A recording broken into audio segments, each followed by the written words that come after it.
Assalamualaikum warahmatullahi wabarakatuh. Perkenalkan, nama saya Saniatus Surya dengan NIM 2003211000086 dari kelas Agribisnis A. Pada video kali ini saya akan menjawab pertanyaan dari mata kuliah negosiasi dan advokasi bisnis. Untuk pertanyaan pertama yaitu pengertian dan konsep negosiasi berdasarkan referensi atau jurnal yang saya dapat.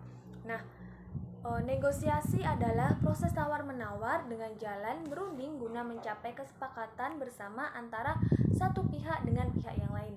Negosiasi digunakan untuk menjembatani dua kepentingan yang berbeda, misalnya antara penjual dan pembeli atau antara produsen dan konsumen. Oleh karena itu, agar terjadi suatu kesepakatan di antara kedua belah pihak, diperlukan adanya negosiasi. Untuk proses negosiasi juga merupakan sebuah proses komunikasi yang melibatkan emosi, persepsi, dan permainan kata-kata. Kemudian untuk pertanyaan kedua yaitu konsep lobby dan diplomasi. Untuk lobby adalah suatu upaya pendekatan yang dilakukan untuk mempengaruhi dengan tujuan kepentingan tertentu. Dalam perkembangannya, lobby dimaknai sebagai pendekatan atau approach. Pengertian lobby yang lainnya yaitu pendekatan awal yang menjurus ke suatu tujuan yang menguntungkan baik satu ataupun dari kedua belah pihak. Kemudian lobby tidak hanya diperlukan oleh individu untuk memperoleh apa yang menguntungkan dari pihak lain, tetapi juga diperlukan bagi kepentingan suatu organisasi. Adapun pengertian melobi adalah melakukan suatu pendekatan secara tidak resmi, sementara itu pelobian merupakan proses, cara, upaya menghubungi atau melakukan pendekatan untuk bisa mempengaruhi sebuah keputusan atau permasalahan yang dapat menguntungkan sejumlah orang.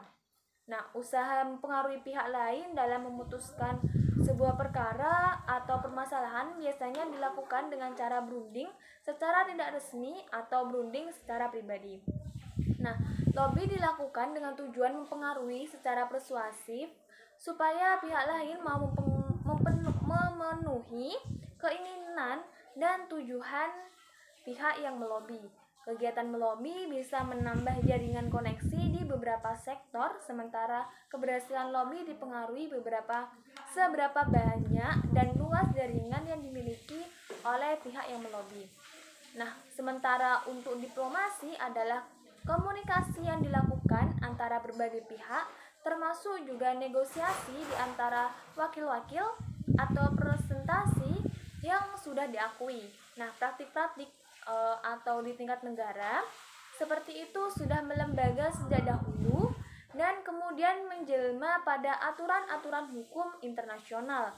Jadi diplomasi juga merupakan cara-cara yang dilakukan oleh pemerintahan sebuah negara untuk bisa mencapai tujuannya dan dapat mendukung atau dukungan mengenai prinsip-prinsip yang diambilnya. Hal ini juga merupakan bagian dari proses politik dalam rangka membina kebijakan luar negeri yang dianut dan ditujukan guna mempengaruhi kebijakan dan sikap pemerintah negara lain. Diplomasi juga dianggap sebagai pengetahuan mutu serta kepandaian untuk membendung dan mengurangi konflik internasional. Diplomasi bisa dikatakan juga sebagai seni dan praktik nego yang dilakukan seseorang atau diplomat yang mewakili suatu negara atau organisasi. Kata diplomasi sendiri biasanya langsung berkaitan dengan diplomasi internasional yang mengurus berbagai aspek. Diplomasi juga merupakan cara yang diambil untuk membina hubungan atau berkomunikasi satu sama lain atau melakukan transaksi politik dan hukum yang dalam setiap hal dilakukan melalui wakil-wakil yang mendapat otorisasi. Praktik diplomasi dipengaruhi berbagai hal, antara lain yang pertama, revolusi teknologi informasi, yang kedua, meningkatnya peran media massa, dan yang ketiga, meningkatnya partisipasi masyarakat pada konteks hubungan internasional. Kemudian pertanyaan yang ketiga yaitu perbandingan ketiga konsep tersebut. Meskipun pengertian lobby berakar dari kegiatan government relation, sementara itu negosiasi berakar dari hubungan di antara dua pihak dan diplomasi dari hubungan antar negara. kesemua kegiatan tersebut berlangsung dalam konteks hubungan antar manusia dan saling berkaitan satu sama lain. Dengan demikian, dapatlah dikatakan bahwa penguasaan lobi, negosiasi, serta diplomasi terdapat dalam keinginan untuk menerapkan prinsip-prinsip komunikasi efektif, terlebih dalam dunia bisnis yang menghargai serta menjunjung tinggi sikap kejujuran, ketulusan, dan keramah tamahan. Bagaimana juga bisnis adalah seni membangun hubungan dengan orang lain, baik itu rekan bisnis, pemasok, ataupun untuk kompetitor.